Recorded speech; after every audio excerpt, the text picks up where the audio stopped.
Shalom kekasih Kristus, kita berjumpa kembali di dalam program Tuhan adalah Gembalaku melalui live streaming dari Gereja Bethel Indonesia Jemaat Segitiga Kampung Melayu, Jakarta Timur. Saya Pendeta Yonatan Hintoro. Sebelum kita diberkati melalui kebenaran firman Tuhan, mari kita tunduk kepala agar Roh Kudus bekerja kepada kita semua. Terima kasih Tuhan, pada kesempatan hari ini kami mau duduk tenang, kami mau mendengar berita kebenaran firman-Mu melalui bibir dan mulut hamba-Mu.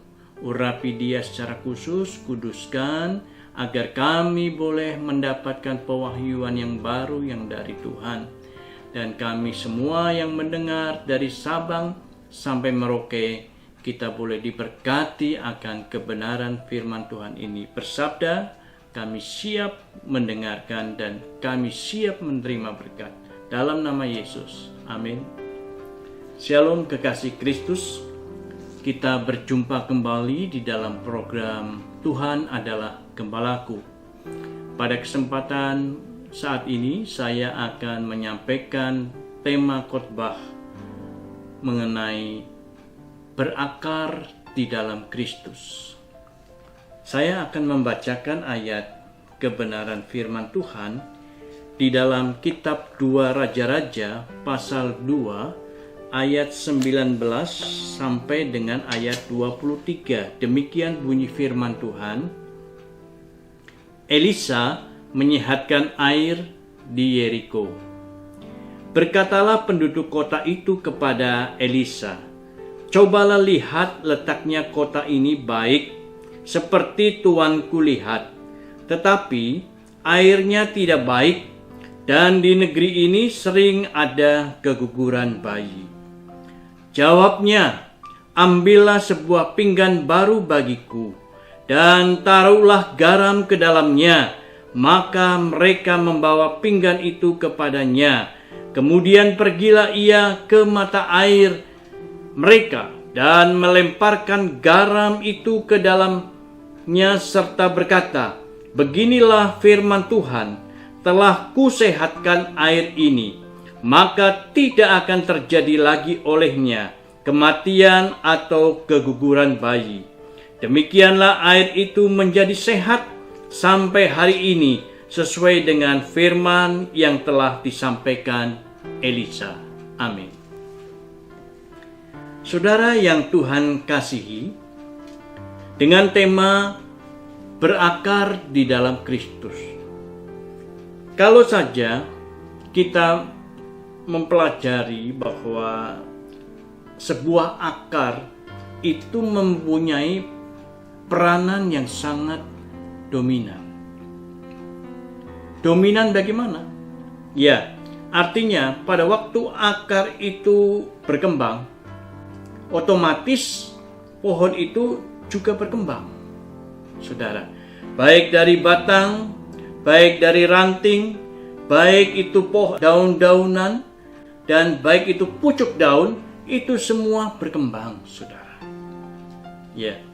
Jadi kalau akarnya sehat, ke atasnya menjadi sehat, saudara. Nah, inilah peranan daripada akar. Juga daripada itu, saudara, lebihnya di mana akar yang menancap ke dalam itu akan mempengaruhi pohon itu menjadi semakin kokoh. Pohon itu akan menjadi semakin kuat. Pohon itu semakin akarnya ke dalam, menancap ke dalam, semakin menjadi pohon raksasa, saudara. Besar, tangguh, dan banyak binatang-binatang itu bernaung, berlindung di bawah pohon itu. Termasuk manusia juga, saudara.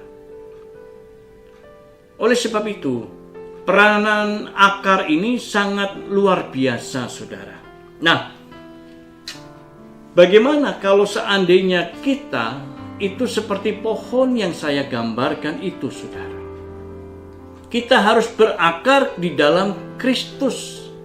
Sebab saya katakan, saudara, Kalau kita tidak berakar di dalam Kristus, saudara, biarpun saudara 5 tahun di dalam Tuhan, 10 tahun di dalam Tuhan, atau lebih dari 10 tahun, 20 tahun di dalam Tuhan, ataupun berapa puluh tahun saudara sampai saudara berjenggot panjang, saudara tetap menjadi pohon yang bonsai, pohon yang kerdil, yang tidak bisa dimanfaatkan oleh binatang-binatang untuk berlindung di bawah terik matahari, ataupun manusia yang berlindung di bawah terik hujan, terik matahari dan hujan turun. Tidak bisa.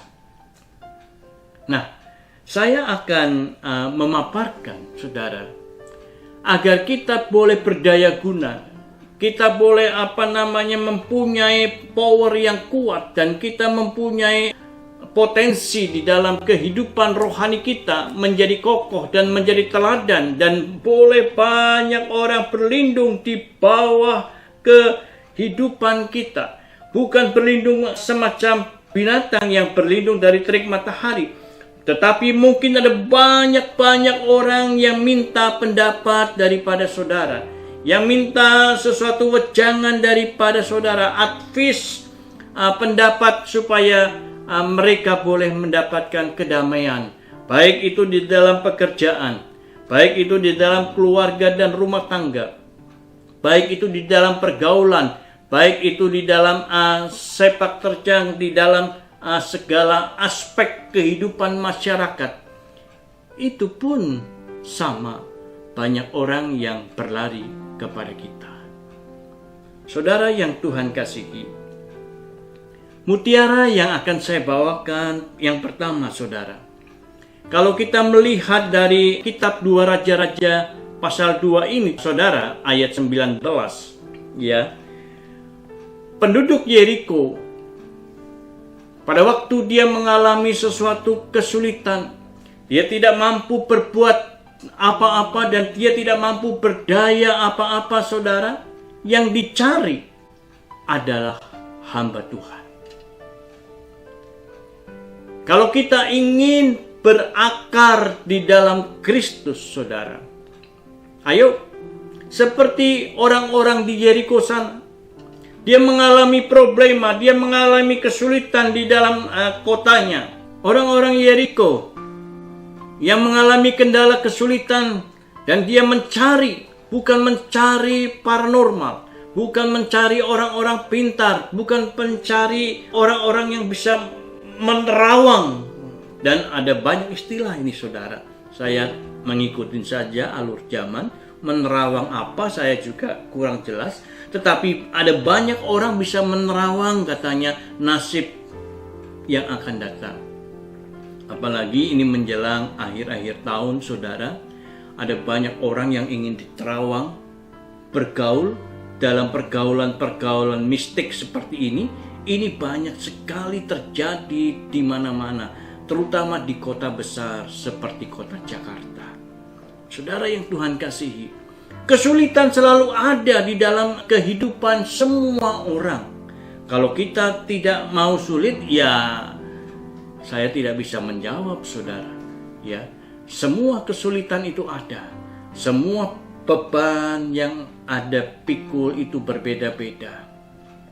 Tetapi coba lihat mutiara ini, saudara.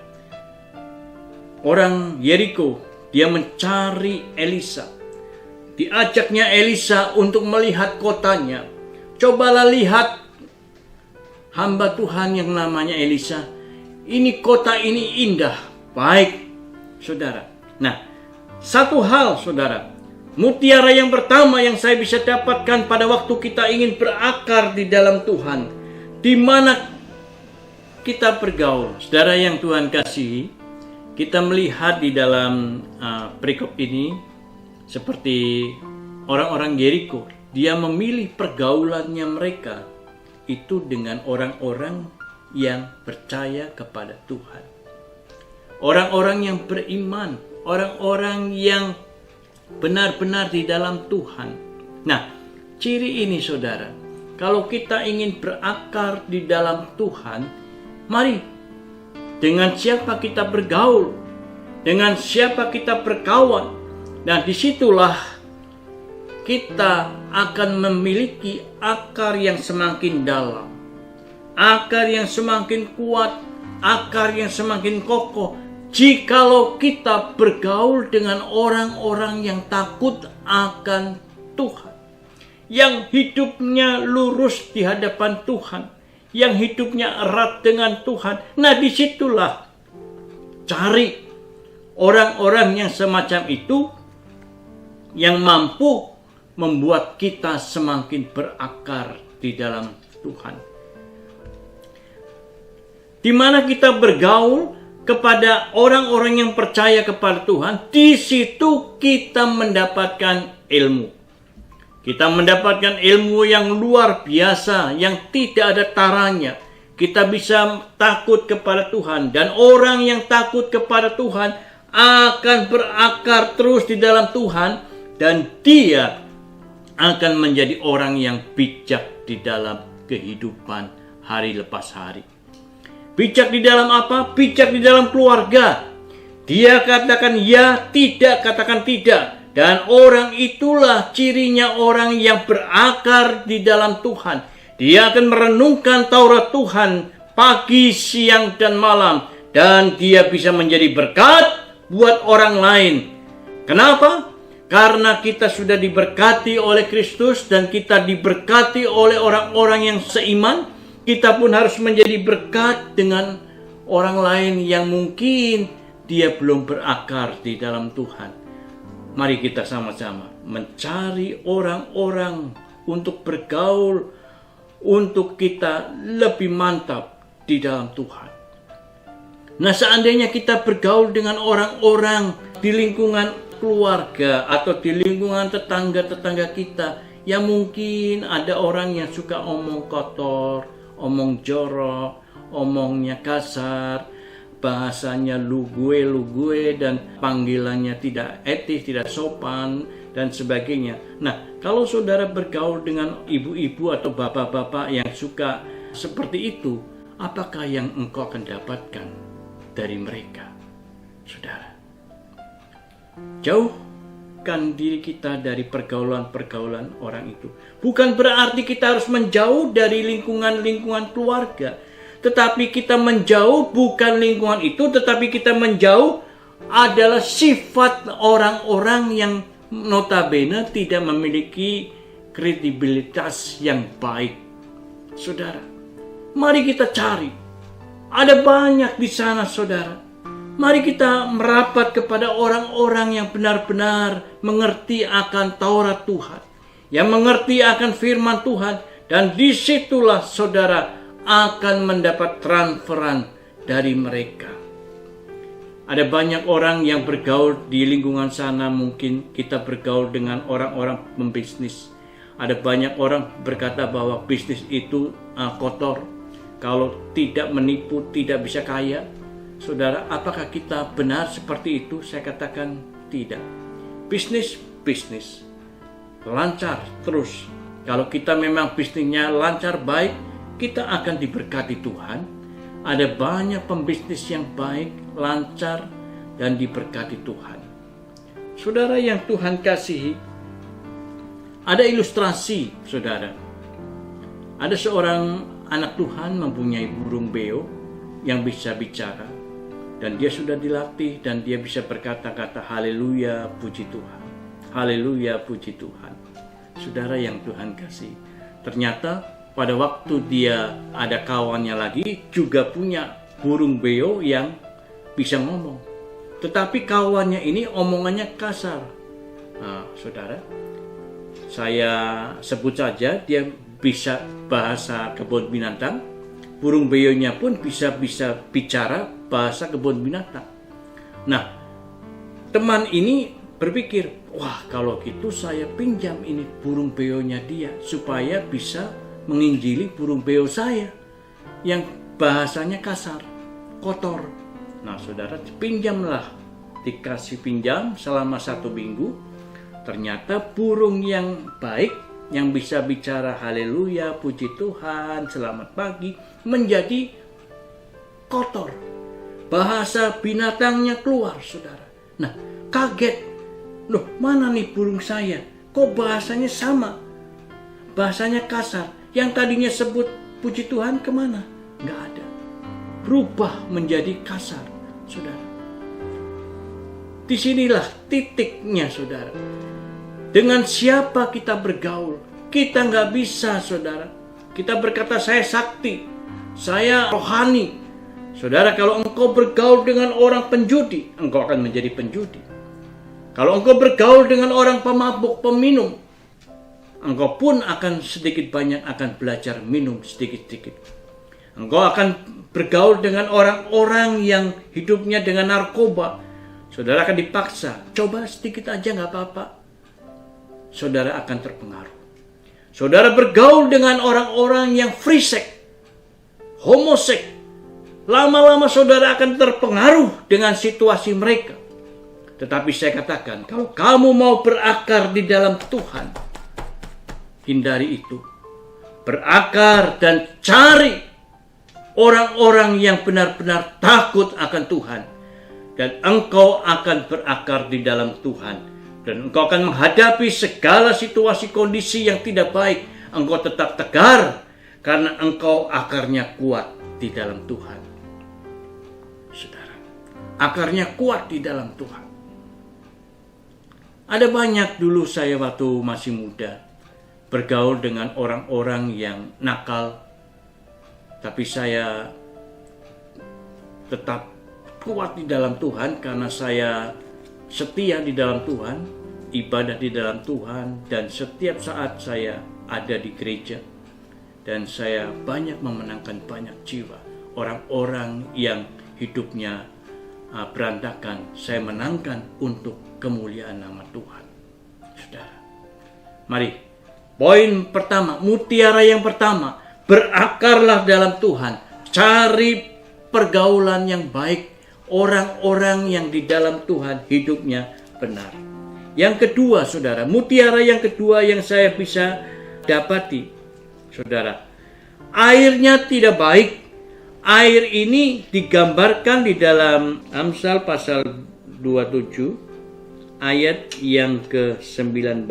Saudara, demikian bunyi firman Tuhan. Seperti air mencerminkan wajah, demikian hati manusia mencerminkan manusia itu.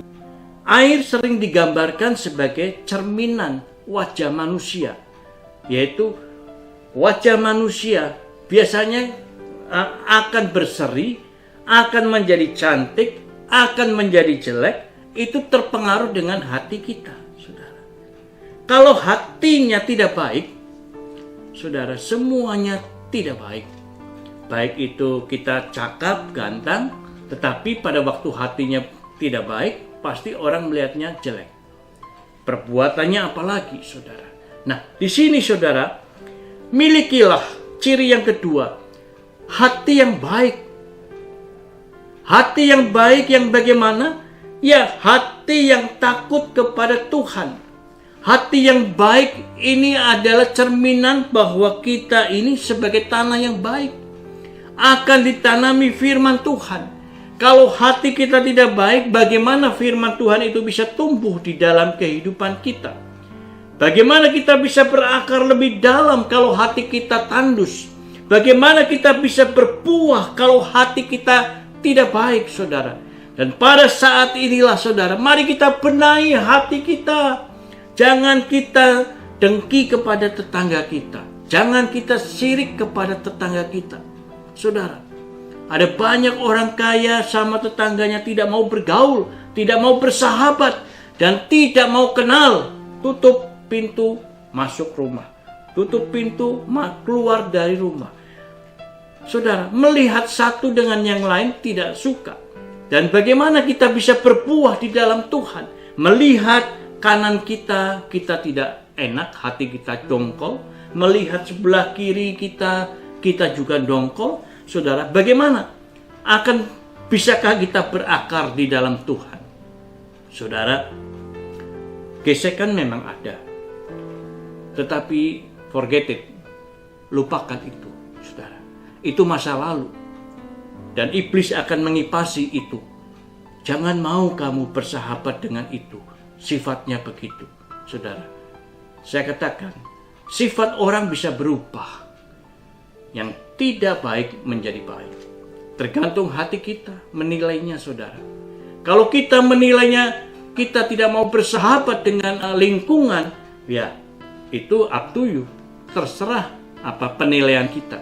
Tetapi mari yang paling penting, agar kita bisa berakar di dalam Tuhan, tidak mungkin tidak, hati kita harus dibenahi. Sebab dari hati kita terpancar sesuatu kehidupan yang indah di dalam Tuhan. Kita bisa melayani suami dengan baik, kita bisa berbisnis dengan baik, kita bisa sekolah dengan baik, kita menghadapi situasi ekonomi pandemik seperti ini, kita juga bisa lapang dada, kita bisa dikuatkan di dalam Tuhan, dan milikilah hati yang baik. Sebab hati yang baik itu penuh dengan kemurahan. Kemurahan itu adalah seperti Kristus, penuh dengan kemurahan dan kebaikan. Mutiara yang berikutnya, saudara, yang saya bisa bagikan yaitu ada suatu kehidupan. Ada suatu kehidupan, saudara. Pada waktu airnya sudah disehatkan, hati kita sudah dibersihkan oleh Tuhan. Di dalam 2 raja-raja ini, Elisa menyehatkan air di Yeriko itu. Apa yang terjadi? Ibu-ibu dan wanita terutama punyai anak. Dan dia bisa melahirkan anak. Dan anak itu tidak mati lagi, tidak keguguran. Ada suatu kehidupan di dalam kandungan rahim ibu-ibu atau wanita yang ada di kota Yeriko. Itu artinya apa? Kalau kita mau berakar di dalam Tuhan, ada suatu kehidupan, yaitu kita boleh memanjatkan doa, kita boleh memuji Tuhan, kita boleh menyembah Tuhan, kita boleh duduk tenang, dan kita bisa merenungkan firman Tuhan. Kalau kita merenungkan firman Tuhan, saudara, sampai ke pikiran kita, sampai ke hati kita, malaikat di surga bergerak, saudara. Allah, kuat kuasa Allah bergerak menurunkan rahmatnya, anugerahnya, berkatnya, dan hikmat marifat diturunkan. Pada saat apa? Ada suatu kehidupan, yaitu saudara merenungkan Taurat Tuhan. Luar biasa, saudara. Kalau kita berakar di dalam Tuhan, milikilah ciri ada suatu kehidupan di dalam batin kita, di dalam tubuh kita, di dalam roh kita, di dalam alam pemikiran kita. Jangan pasif, saudara. Jangan pasif. Alkitab yang kita miliki, saudara, Alkitab yang kita miliki ini akan lenyap saatnya nanti, saudara. Akan tidak ada. Tetapi pada waktu engkau merenungkan ini semua, saudara, ada suatu kehidupan yang baru di dalam roh kita. Dan roh itulah yang akan membangkitkan, menjadikan engkau baik, menjadikan engkau diberkati Tuhan, dan menjadi berkat buat orang lain. Kesempatan yang indah ini, saudara, yang Tuhan kasihi, mutiara 1, 2, dan 3. Dan biarlah kita tertanam di dalam kehidupan kita, saudara. Di mana kita bergaul, di mana hati kita yang tidak baik harus kita bereskan. Mungkin kita berselisih paham dengan saudara kita, berselisih paham dengan orang tua kita, berselisih paham dengan tetangga kita, berselisih paham dengan kawan sekerja di dalam Tuhan. Bereskan agar diberkati Tuhan dan berakar terus di dalam Tuhan. Dan ciri yang ketiga, ada suatu kehidupan rohani yang luar biasa. Ada gairah di dalam Tuhan, ada semangat di dalam Tuhan, dan itu ciri engkau hidup di dalam Tuhan. Orang yang hidup ada cirinya, bergerak. Bayi yang hidup bergerak, baik di dalam rahim ibu-ibu akan ketawa pada waktu anak itu menendang-nendang atau meninju-ninju. Tetapi kalau tidak ada tanda kegerak, pasti ibu itu berkata, kok janin tidak pernah bergoyang, tidak pernah ada tendangan, sudah 8 bulan, 9 bulan, jangan-jangan mati di kandungan. Saudara, orang yang hidup ada tanda kehidupan, bergerak, dan Allah itu mau kita bergerak. Mengulurkan tangannya kepada orang yang membutuhkan. Mengulurkan tangannya, berbagi kasih di dalam saudara-saudara kita yang membutuhkan. Jangan kita berpangku tangan karena kita memiliki keuangan yang mapan, lihat orang lain cuek, tetapi mari kita berakar di dalam Tuhan dan Tuhan memberkati kita. Dan kesempatan ini biarlah firman ini termeterai di dalam kehidupanmu, kehidupan saudara, dan menjadi berkat, dan kita diberkati Tuhan. Amin. Amin. Tuhan memberkati. Sebelumnya kita akan tunduk kepala. Terima kasih Tuhan, Roh Kudus yang memberikan pewahyuan yang baru untuk kita, agar kita tetap berakar di dalam Tuhan. Dan orang yang berakar di dalam Tuhan akan semakin kokoh dan semakin besar di dalam Tuhan, dan semakin indah dan memberkati banyak orang menjadi berkat. Terima kasih Tuhan buat firman-Mu ini agar termeterai dalam hidup kita. Amin. Tuhan memberkati kita semua. Amin.